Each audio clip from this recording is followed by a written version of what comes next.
Мы находимся в Якутске, возле памятника русскому казаку-землепроходцу Семену Дежневу и его жене якутке Абакаяде Сичу.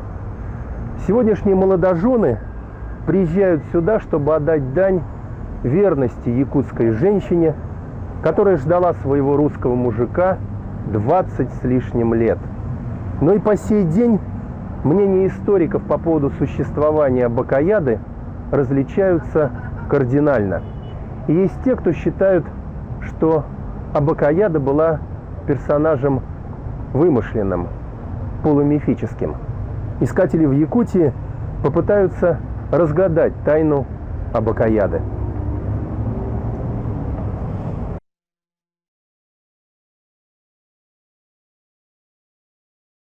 Чтобы докопаться до истины, мы направляемся на правую сторону реки Лены. Именно там, в 70 километрах севернее современного Якутска, в 1632 году отряд енисейского сотника Петра Бекетова основал первый якутский острог. Первое упоминание о Семене Дежневе в документах Якутского уезда относится к 1638 году.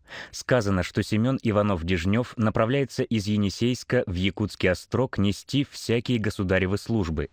Разъезжал Семен Иванович по якутским властям, собирая ясак. Был несколько раз серьезно ранен, но в большинстве случаев удавалось ему замирить непокорных, пополнить государеву казну без кровопролития. В основном этот правом берегу существовал этот крепость в основном 10 лет. Так. Вот этот период уже начинается история семейства Дежневых, потому что Дежнев там был, в этом крепости, и по некоторым данным, и там семья Дежневых уже образовалась. Родом Дежнев был из великоустюжских крестьян-поморов и в Якутск прибыл уже в зрелом возрасте, 33 лет от роду. Был ли он женат до прибытия в Якутск? На этот вопрос ни один документ нам ответа не дает. Как бы там ни было, народная молва обвенчала его с якутской девушкой Абакаядой, родившей своему казаку сына Любима. Чем на самом деле был этот брак? Выгодной сделкой со стороны сородичей девушки, отдавшей ее чужеземцу, чтобы освободиться от ясака, политический шаг Дежнева, известного своими дипломатическими способностями. А может быть, это действительно была любовь?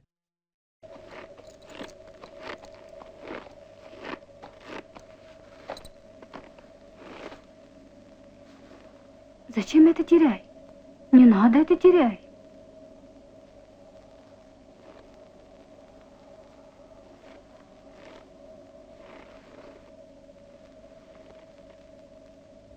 Семейка хорошая.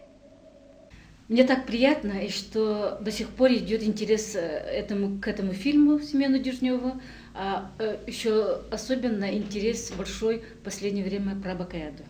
Да, действительно, это так давно было, 25-6 лет назад. Снимал этот фильм Свердловская киностудия, называется «Семен Дежнев». Это было в 1982 году. Вот как раз я только-только устроилась в этом Сахатеатре на работу. Как-то однажды после репетиции подходит ко мне Степан Никентьевич Емельянов. Тогда он работал у нас директором. С одним мужчиной после репетиции подходит ко мне и нас знакомит. И оказался этот человек из Свердловска, он был вторым режиссером вот, Семена Дежнева. И вот мне он рассказал, что приехал искать жену для Семена Дежнева. Оказывается, жена была якутка. И он сказал, что как бы я понравилась. Сказал, как это пройдет. Сначала фотопробу, потом кинопробу. И еще не одна одна актриса. Он будет искать во всех театрах Абакаяду. Я по музеям ходила, по библиотекам. Кстати, ничего не нашла. Про Дежнева как-то было что-то, а про Абакаяду уж вообще ничего не было. Ну, я поехала, конечно, туда, и там у них уголочек был про Семена Дежнева. И там, ну, кое-что там было, да. А я говорю, ой, как-то так, она просто жена. Для меня какой-то нужна была роль какая-то интересная, от начала до конца, а там по сюжету, ну, раз и два, три, четыре там кадра. Я недовольная была, короче, я говорю, ну она какая-то неинтересная. Ну, как неинтересная? Она самая главная, жена Дежнева, все. И все, ну, такого, они говорят, ничего не надо играть якутку, и все. Я говорю, да, все. И вот я играла любящую, любимую, верную жену. Ну, повторим, но только быстро и без ошибок. Буки, едет, глаголь. Добро! Эй, пуляй!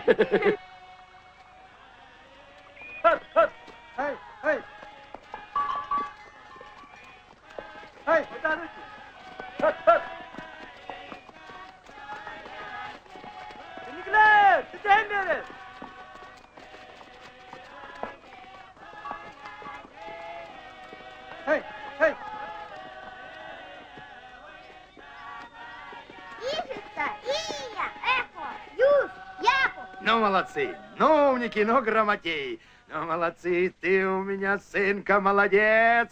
Эй! Эй! Испугаешь мальчонку. Да ты что, разве казака испугаешь? Это мамка баба, а бабы они все пужливые, верно, сынок? Кинорежиссер Николай Николаевич говорит, сейчас приедет ваш партнер, который тоже пробуется на семейную Дежнева, Алексей Булдаков. Мне что удивило, да, он вообще в жизни какой-то более разговорчивый, он такой обаятельный, очень много говорит, да. А на съемочной площадке, что я заметила, да, он никогда ни с кем не разговаривал. Вот что меня удивило. Он всегда в роли. Если честно, меня смущало имя Абакаяда. Дело в том, что я тогда у режиссера спрашивала, я говорю, это точно она была якуткой? Она говорит, да. И почему, говорю? А почему Абакаяда тогда? У нас нет такой имени. Он говорит, а вот я не знаю. Все-таки в кино это как бы получился обобщенный образ северной женщины. Поиски привели нас в историко-архитектурный музей-заповедник «Дружба». В 1982 году, в канун празднования 350-летия города Якутска, было предложено создать эстетическую зону на месте основания Петром Бекетовым Ленского острога. Музей было решено строить в Усть-Алданском районе, близ села Сотенцы. Строительство велось на пожертвования трудовых коллективов Якутии и личные взносы граждан республики. Официальное открытие Ленского историко-архитектурного музея-заповедника «Дружба» состоялось летом 1995 года. Основатель и автор идеи музейного комплекса Дмитрий Кононович Сивцев-Суарун-Амоллон был одержим идеей любви Семена Дежнева и Абакаяды. Настолько, что написал либретто к балету. Балет «Абакаяда» был поставлен в 1983 году в театре, тогда был музыкальный театр, Якутский музыкальный театр. Композитором явился Николай Иванович Пейко, лауреат государственной премии. Приглашен был из Москвы самим Чиряевым, первым секретарем обкома партии. Автором либретто был Дмитрий Кононович Суарун-Амоллон. Постановщиком был балетмейстер якутский Алексей Попов. Постановка осуществлялась по либретто, конечно. Там много было темы вражды между тойонами якутскими, между русскими казаками. И в этой атмосфере развивалась любовь Абакаяды и Дежнева. После выхода спектакля, конечно, было очень много споров. Очень много. Потому что спектакль получился политический. Премьера прошла на хорошем уровне. Сам спектакль был принят очень хорошо. Там присутствовали, конечно, члены обкома партии. Но в дальнейшем стали происходить споры, и спектакль шел недолго, года два, по-моему. И во время этих споров, значит, конечно, вся вина о том, что не состоялся спектакль, конечно, вина возлагалась на балетмейстера, потому что Николай Пико, композитор, был лауреат государственной премии. Он был уже человек мощный, человек уже утвердившийся, состоявшийся, человек, который был основоположником вообще театрального искусства в Якутии. Ну и, конечно, все обвинили Алексея Попова, что, значит, был недостаточно драматургически выстроен спектакль, что не хватает фольклорных танцев, не хватает классических танцев, не хватает любви, Абакаяды, Дежнева, что, в общем, очень много было претензий к Алексею Попову, и с таким большим шумом сняли спектакль с репертуара, что, конечно, является для творческого человека большим ударом. Это сложнейшая тема политическая, в балетном искусстве сделать, это просто нереально. И то, что тогда было сделано под давлением, это уникальный был случай. Дмитрий Кононович Сивцев-Суарон-Амаллон – народный писатель Якутии, старейшина якутской и российской литератур. Родился 14 сентября 1906 года. Детские и юношеские годы Суарон-Амаллона прошли в местности, где отбывали ссылку разные поколения революционеров. Родной улус Суарона-Амаллона славился своими сказителями-аланхасутами, с лучшими из них ему посчастливилось жить в одной юрте. Его учителем был основоположник якутской литературы Алексей Кулаковский. Талант Суарон-Амаллона многогранен. Он писатель, яркий либреттист, драматург, фольклорист, автор учебников и учебных пособий по якутскому языку и литературе. Благодаря неутомимой энергии Суарон-Амаллона были созданы Мемориальный музей «Якутская политическая ссылка» в селе Черкёх Таттинского улуса, Ленский историко-архитектурный комплекс «Дружба», музей основоположников якутской литературы в селе Этыккёль. Нас заинтересовала информация о том, что писатель при создании либретто балета Абакаяда опирался на исторические факты. Возможно, он располагал документами, которые мы ищем. Из письма Суарон-Амаллона Раисе Кулаковской. «Здравствуйте, Раиса Риасовна. То, что мы нашли в старом городе на вершине утеса древнее захоронение первых русских, имеет большое значение. Если вдуматься, это захоронение очень сложное. Углы накрепко связаны ветвями, лицо нарядно одетой молодой женщины закрыто соболиной шкуркой, в ногах стоит крест. Это могила Абакаяды. С надеждой, что у вас все будет хорошо, остаюсь. 15 марта 2005 года. Без Чагда». Сотрудники музея подтвердили, действительно, Дмитрий Кононович в свое время нашел интересное захоронение. В местности Суллар-Хая обнаружили порядка 30 скелетов, некогда принадлежавших мужчинам славянской национальности.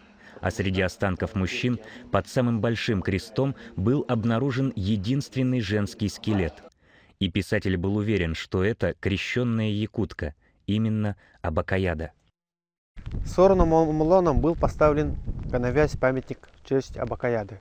В некоторых документах упоминается, что она была крещена, поэтому в верхушке коновязи мы видим православный крест. Сомнений нет. Нам необходимо отправиться на место погребения, чтобы самим убедиться в достоверности фактов. В нескольких километрах от Сотинского музея «Дружба» находится местность Суллар-Хая, падающая гора с якутского.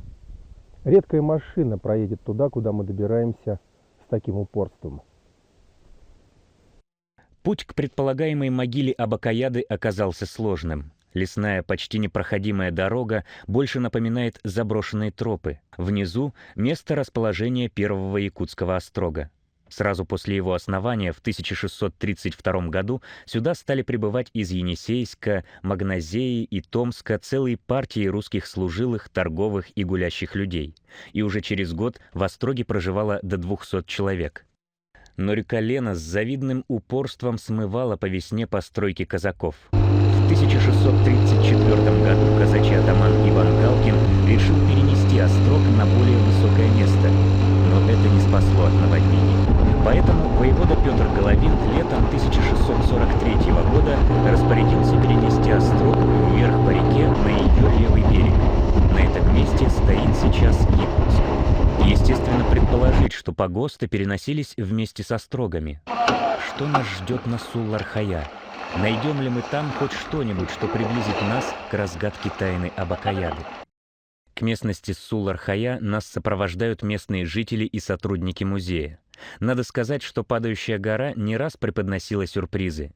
Учитель географии в местной школе утверждает, что со своими учениками он нашел здесь скелет шерстистого носорога и челюстную кость мамонтенка. Это место представляет собой высокий песчаный кряж над берегом реки. В самой высокой точке он достигает 60 метров. Не раз сюда приезжали с экспедициями ученые из Якутска. В 2002 году, когда я занимался преподавательской работой, мне обратился Вильям Федорович Яковлев, что организуется археологическая экспедиция с целью найти следы острога. Русские землепроходцы, значит, острог не могли построить у подножия горы, потому что это с военной отношений уже проигрышное дело. Вот они могут обливать эти такие вот большие острова, потому что они для строительства материал имеется, и когда они убирают эту площадку, уже получается обозримое место. К сожалению, эрозия почвы очень быстро там идет из-за течения реки. Фарфарте реки в правую сторону движется. Поэтому разрушение очень большое. К сожалению, по этой причине мы, видимо, не могли найти, потому что любой острог, даже любое жилище можно найти 17 века, потому что следы-то все равно остаются. А острог тем более, там фундаменты какие-то должны же быть, там от частокола остатки, что-то должно быть. Но, к сожалению, это не было. Параллельно мы искали естественное погребение. Раз люди живут, значит, люди умирают. Но острог-то там 1 год всего простоял. Но, тем не менее, мы эти возвышенные места обследовали с целью найти погребение. Наметили одно интересное погребение, и мы это погребение нашли. Провели раскопку. Это в том же местности Воин, только на горе. Так? Но сейчас уже я занимаюсь археологией уже, допустим, 7 лет, раскопками занимаюсь. Уже на основе опыта твердо могу ответить, что это погребение, то, которое мы раскопали в 2002 году, это относится к 19 веку. Нам даже не приходится копать, чтобы обнаружить что-то интересное. Река постоянно подмывает песчаный берег, он обрушивается, поэтому человеческие кости и полуистлевшие гробы лежат прямо на поверхности. Перед нами старинный крест, под которым Суарун Амаллон и обнаружил большое захоронение. По его описанию, тела хорошо сохранились. Песок и особенности климата превратили тела в мумифицированные останки. 30 мужских тел европейского типа. А среди останков русских казаков, вот под этим самым большим крестом, был обнаружен единственный женский скелет. Она была небольшого росточка, в полуистлевших одеждах, лицо накрыто соболей шкуркой в якутских украшениях и с нательным крестиком. В письме Суарун Амаллона упоминается о том, что найденная девушка была похоронена в богатом убранстве. И действительно, по легенде, Абакаяда была дочерью богатого якутского князя. Как могла быть одета богатая якутская женщина того времени? В Музее истории и культуры народов Севера хранятся украшения и одежда, в которых щеголяли женщины того времени. В старинных якутских украшениях нет вставок из драгоценных камней. Делались они из серебра, меди и сплавов. Носили их с ранних лет, обязательно были сережки. Самым функциональным был пояс. На нем носили маленькие сумочки и кошелечки для монет, подвешивали серебряные щипчики для ухода за бровями и специальные приспособления для чистки ушей — капаушки. Порой эти предметы размещали на нагрудных украшениях. Когда в Якутию пришло православие, рядом с ними появился и Серебряный крест, но и на нем вырезали традиционные якутские узоры. Нагрудно-наспинный комплекс Илин и Келин-Кебихер надевали в особо торжественных случаях. Он был предметом особенной гордости. Серебряные узорчатые пластины почти полностью покрывали спину и грудь знатных женщин. Полный комплекс украшений мог весить более 12 килограмм, а вес полного зимнего женского одеяния вместе с серебром достигал 20 килограмм. Надо отметить, что украшения 17, 18 и 19 веков между собой кардинально ничем не отличаются.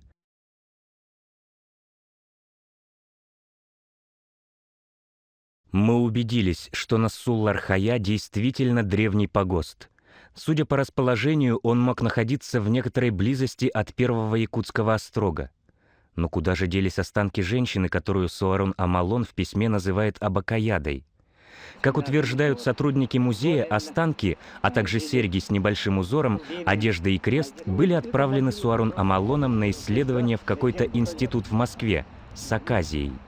Он надеялся воссоздать облик Абакаяды по сохранившемуся черепу, о чем также говорит в письме.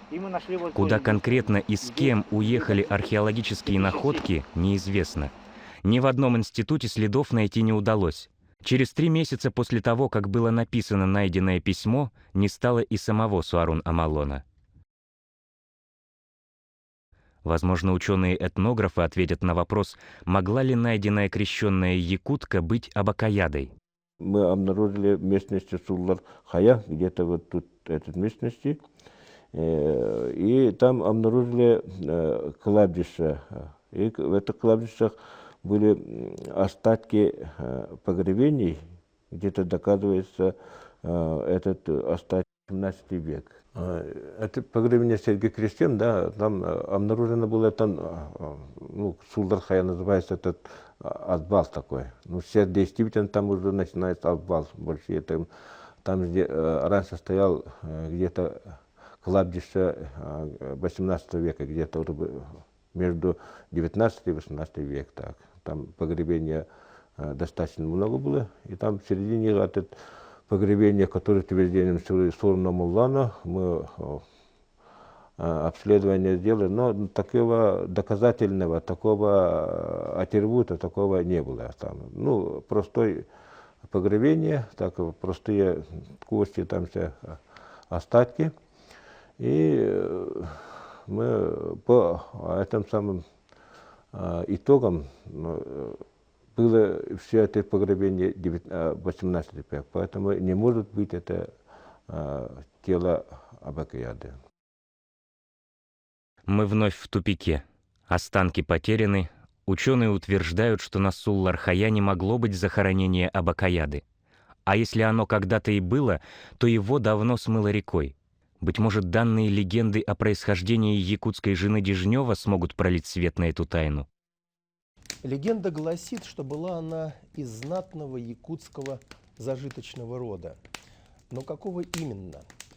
В исследованиях историков упоминается имя богатого барагонского тайона Еникея, хотя документального подтверждения тому нет. В иных документах и вовсе Абакаяду называют сестрой якутского князька Баяная. Но любой житель Якутии скажет вам, что Баянай – это дух леса и охоты, которого нужно задобрить для того, чтобы охота была удачной.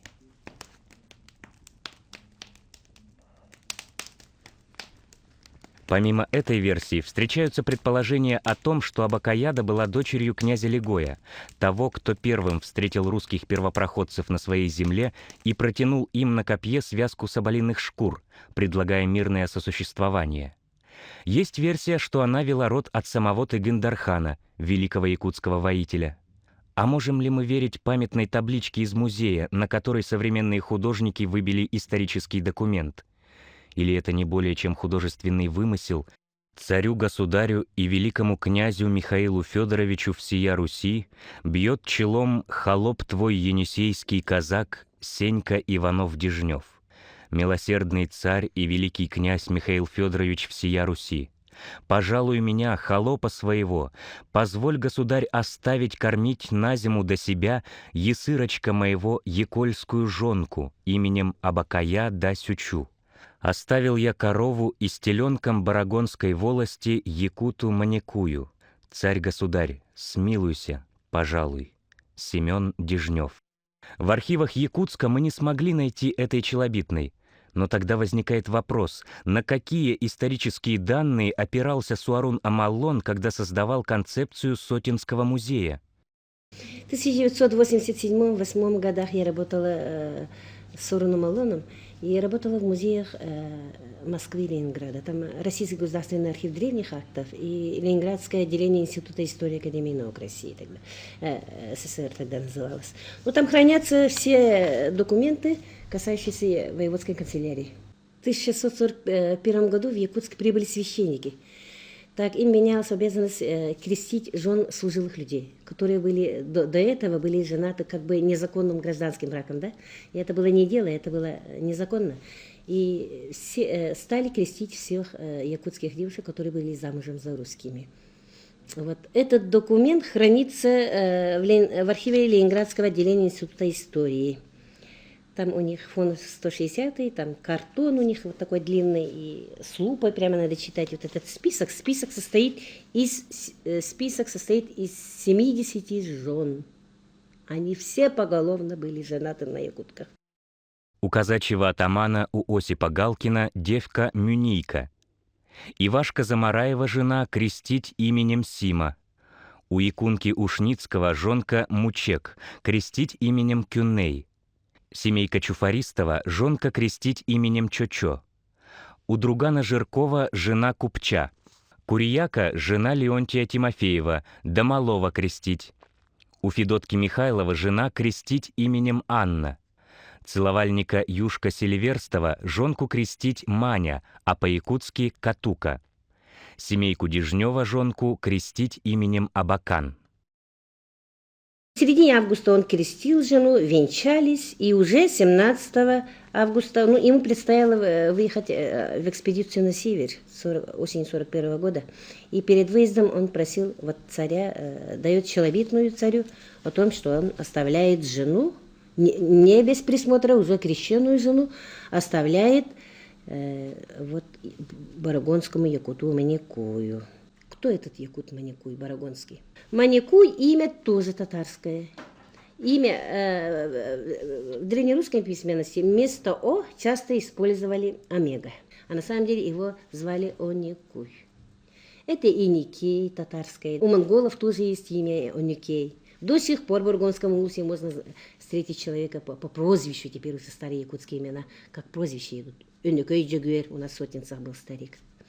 Оникей – это очень распространенное имя. Он должен был платить ясак, значит, он должен был в ясачных списках. И мы стали искать, и, естественно, мы нашли.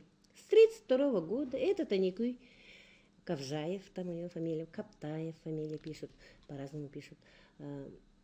И в Барагонской волости якут жил на Ленском берегу, там, где музей. И это совпадает с легендой о том, что с местной легендой, наследной и улусной, о том, что в этой местности жил когда-то богач Никей, имел 9 сыновей, 1 красавицу дочь, ну, много жен он имел по тем обычаям, значит, много детей у него было. И такой человек, совпадают данные легенды и данные архива. Мы смотрим в архиве, этот Никей, значит, платил ясак, 5 соболей, лисицу красную платил. Его сыновья, Андек, старший сын был, видимо, Эндох по-якутски. Потом у него был сын Аникей Кривой, так пишут русские, наверное, одноглазый или одноногий. Ну, кривой был, да, человек. У него был сын Чинада, тоже эвенкийское имя. Да, значит, жена у Аникея, по нашим предположениям, была эвенкийка. Она Чина, это волк переводится с эвенкийского. В архивах-то имени Абакаяда в этих списках детей Аникея ее нету, потому что она ясак не платила. Женщины ясак не платили. Оставил он вот этому Аникею Семен Дежнев свою жену. он единственный вот оставил. Или он, может, это Аникей и не отец ее вовсе? Да нет. Очень похоже. Вот специалисты по 17 веку, они знают, что в 17 веке, когда землепроходцы на долгое время отлучались от дома, своих детей оставляли их отца, их родной семье оставляли. И вот тоже вот Кирилл Катерентьев оставил жену отцу, адейскому якуту. Вот тоже челобитная Кузьмы Габышева, тоже дает челобитную, пожалуй, меня-то, то есть холопа своего позволя оставить на зиму, тоже кормите сыночка мою якутскую жонку именем Куней, до коровы, до коня, тоже Одесской волости, я Сашному якуту тонкотою. Смилуйся, пожалуй, в том же, тоже 29 номере архива. То есть это было, так было принято, оставлять родителям жен. Они в остроге не оставляли. Оставляли за острогом, где корова, где ребенка чем кормить, где молоко, где мясо. Родителям оставляли. Таким образом, Семен Дежнев оставил, вполне вероятно, что оставил жену ее отцу Аникеев. Девушку звали Абакайда Сючу. Почему так? Что за имя такое? Ну, надо знать вот историю, этногенез якутского народа. Якутский народ состоит из монгольских, якутский язык состоит из монгольских, 33% тюркские, потом тунгусо-маньчжурские языки, и есть 7% неизвестного происхождения. Ну вот слово «абакан» мы находим во всех монгольских языках. Абакай – это во всех монгольских языках означает слово «титул», титул принцессы. Мальчика, принца, звали Тегин, а девушку Абакай. Абакай или Абакан – это кому как. И значит, девушка – это получается Абакай Сючу, то есть это получается ее титул. А что означает слово «сючу»? В якутском слове «сючу». В якутском языке нет такого слова «сючу». Но тоже спускается в 17 век. Были популярны, очень популярны экзогамные браки. То есть женились на, в большинстве своем, состоятельные якуты, женились на тунгусских женщинах, подальше от себя, от своего рода. Да? И обычно тоже именитых тунгусов, богатых тунгусов брали жены, чтобы установить какие-то отношения там, ну, для промышленности, там, для охоты, да, скажем, да? Иметь, чтобы промысел. И эта девушка могла иметь тунгусское происхождение, вот это имя. И имя Сючу с тунгусского переводится как подснежник. Таким образом, у меня, как у исследователя, нет никаких сомнений в том, что Абакан Сючу – это реальная историческая личность. И она была женой землепроходца Семена Ивановича Дежнева. Теперь становится понятно, почему многих смущало имя Абакаяда. Такого имени действительно не существует. Его подарил нам писатель Суарун Амаллон. В архивных документах имя жены Дежнева написано в двух вариантах – Абакан да Сычи, Абакай да Сючу. Частица «да» — это исконно русская вставка, означает соединительный союз «и». А как называл ее Семен Дежнев, для всех навсегда останется тайной. В 1641 году, по некоторым данным, Семен Дежнев взял в жены якутскую девушку Абакаяду и отправился на Колыму, чтобы вернуться через год. Но судьба распорядилась иначе, и пришлось ему странствовать по морским рекам и морю-океану более 20 лет. Мы ничего не знаем о дальнейшей судьбе Абакаяды. Нигде она жила, нигде похоронена. Но если допустить, что легенда находит свое историческое подтверждение, Абакай да Сючу действительно ждала своего мужа из похода 20 лет. По крайней мере, нам очень хочется в это верить. 27 сентября 2004 года при огромном стечении народа в городе Якутске был открыт памятник. Над его созданием по заказу правительства нашей республики в течение года трудилась творческая бригада из 3 скульпторов – Максима Павлова, Эдуарда Пахомова и Евгения Каца. Это был особенный памятник. Памятник семье, памятник любви, как позже окрестят его сами горожане. А еще этот памятник обрел свою легенду. По городу легенда идет, что это памятник Дежнева, ребенка надо колени гладить, Вот. И они сейчас многие молодожены, которые долгое время ребенка не имеют, туда приходят. Вот и гладят. О, пойдете, посмотрите, там она так шлифована, и колено авокадо то же самое. Наши знакомые много лет, но последние 10 лет ребенка не имели, и мы советовали идти там, памятника там ребенка гладить колено, попросить ребенка. И она погладила колено ребенка и попросила, что у меня родилась ребенок. И получилось. Не вызывает сомнения одно. Семен Дежнев действительно был женат на якутской девушке. И как бы то ни было, но имя Абакаяды всегда будет ассоциироваться с искренней женской любовью и удивительной верностью.